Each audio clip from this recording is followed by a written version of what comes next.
राष्ट्रीय पोषण माह का बाल विकास परियोजना दिगोड़ा में हुआ भव्य शुभारंभ। दिगोड़ा आज दिनांक 17/09/2025 को बाल विकास परियोजना दिगोड़ा में 8वें राष्ट्रीय पोषण माह का शानदार शुभारंभ किया गया।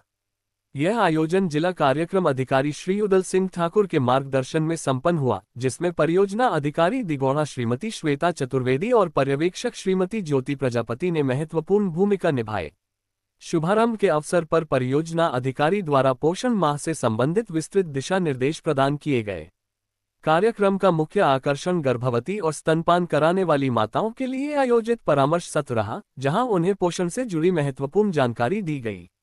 सत्र के दौरान